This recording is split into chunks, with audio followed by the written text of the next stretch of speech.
ಸರ್ಕಾರ ಎಡಪಂಥಿ ಕವಿಗಳಿಗೆ ಹೆಚ್ಚು ಪ್ರಾಧಾನ್ಯತೆ ನೀಡುತ್ತಿದ್ದು, ದೇವರನ್ನ ಬೈದರೆ ಮಾತ್ರ ಸರ್ಕಾರ ಅಂಥವರಿಗೆ ಸನ್ಮಾನ ಪ್ರಶಸ್ತಿಯನ್ನು ನೀಡುತ್ತಿದೆ ಎಂದು ಕದಂಬ ಕನ್ನಡ ಜಿಲ್ಲೆ ರಚನೆ ಮತ್ತು ಹಿತರಕ್ಷಣಾ ಟ್ರಸ್ಟ್ ಅಧ್ಯಕ್ಷರಾದ ಅನಂತಮೂರ್ತಿ ಹೆಗಡೆ ವಿಷಾದ ವ್ಯಕ್ತಪಡಿಸಿದ್ದಾರೆ. ಶಿರಸಿ ನಗರದ ನೆಮ್ಮದಿ ಕುಟೀರದ ರಂಗಧಾಮದಲ್ಲಿ ಮಾಸ್ಕೇರಿ ಸಾಹಿತ್ಯಾರಾಧನಾ ಸಂಸ್ಥೆ ಸಾಹಿತ್ಯ ಸಂಚಲನದ ಸಂಯುಕ್ತ ಆಶ್ರಯದಲ್ಲಿ ಹಮ್ಮಿಕೊಂಡಿದ್ದ ಕನ್ನಡ ರಾಜ್ಯೋತ್ಸವ ಪ್ರಯುಕ್ತ ಸರಳ ಸಾಹಿತ್ಯ ಸಮ್ಮೇಳನ ಉದ್ಘಾಟಿಸಿ ಅವರು ಮಾತನಾಡಿದರು. ಸಾಹಿತಿಗಳಿಗೆ ಸನ್ಮಾನ, ಗೌರವ, ಪ್ರಶಸ್ತಿ ಲಭಿಸುವುದು ಅವರು ಸಾಧಿಸಿದ ಮಹಾನ್ ಸಾಧನೆಗೆ. ಆದರೆ ಈಗಿನ ಕಾಲಮಾನ ಬೇರೆಯಾಗಿದೆ.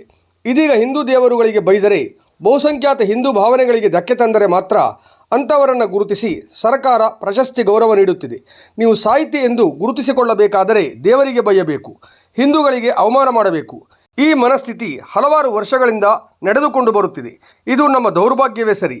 ಕಲೆ, ಸಾಹಿತ್ಯ ಕ್ಷೇತ್ರದಲ್ಲಿ ಅದ್ಭುತ ಸಾಧನೆ ಮಾಡಿದ ಯಾರೊಬ್ಬರಿಗೂ ಸರ್ಕಾರ ಪ್ರಶಸ್ತಿ ನೀಡಿಲ್ಲ. ಆದರೆ ಸಾಹಿತಿಗಳ ಸೋಗಿನಲ್ಲಿ ಹಿಂದೂ ದೇವರುಗಳಿಗೆ ತೆಗಳುವ ಹಾಗೂ ಹಿಂದೂಗಳ ಭಾವನೆಗೆ ಧಕ್ಕೆ ತರುವಂಥ ವ್ಯಕ್ತಿಗಳಿಗೆ ಸರ್ಕಾರ ಪ್ರಶಸ್ತಿ ನೀಡಿ ಗೌರವಿಸುತ್ತದೆ ಎಂದರು. ಕಾರ್ಯಕ್ರಮದಲ್ಲಿ ಸಮ್ಮೇಳನ ಅಧ್ಯಕ್ಷರಾಗಿ ಮಧುರ ಕವಿ ವನರಾಗ್ ಶರ್ಮಾ ಭಾಗವಹಿಸಿದ್ದರು. ರಾಜ್ಯೋತ್ಸವ ಪ್ರಶಸ್ತಿ ಪುರಸ್ಕೃತ ಸಾಹಿತಿ ಮಾಸ್ಕೇರಿ ಎಂ.ಕೆ. ನಾಯ್ಕ್ ಅಧ್ಯಕ್ಷತೆ ವಹಿಸಿದ್ದರು. ಮುಖ್ಯ ಅತಿಥಿಗಳಾಗಿ ಜಾನಪದ ಅಕಾಡೆಮಿ ಜಿಲ್ಲಾಧ್ಯಕ್ಷ ಡಾಕ್ಟರ್ ವೆಂಕಟೇಶ್ ನಾಯ್ಕ್, ಪ್ರಗತಿಪರ ಕೃಷಿಕ ರಾಮು ಕಿಣಿ, ಸಾಹಿತ್ಯ ಸಂಚಲನ ಅಧ್ಯಕ್ಷ ಕೃಷ್ಣ ಪದಕಿ, ಸಾಹಿತಿ ಮಹೇಶ್ ಕುಮಾರ್ ಹನಕೆರೆ, ಕವಯಿತ್ರಿ ಪಿ.ಸಿ. ದಾಕ್ಷಾಯಿಣಿ ಉಪಸ್ಥಿತರಿದ್ದರು. ಇದೇ ವೇಳೆ ಸಾಹಿತ್ಯ ಕ್ಷೇತ್ರದಲ್ಲಿ ಅದ್ಭುತ ಸಾಧನೆ ಮಾಡಿದ 7 ಮಂದಿಗೆ ಸುವರ್ಣ ಕರ್ನಾಟಕ ರಾಜ್ಯೋತ್ಸವ ಪ್ರಶಸ್ತಿ ನೀಡಿ ಗೌರವಿಸಲಾಯಿತು.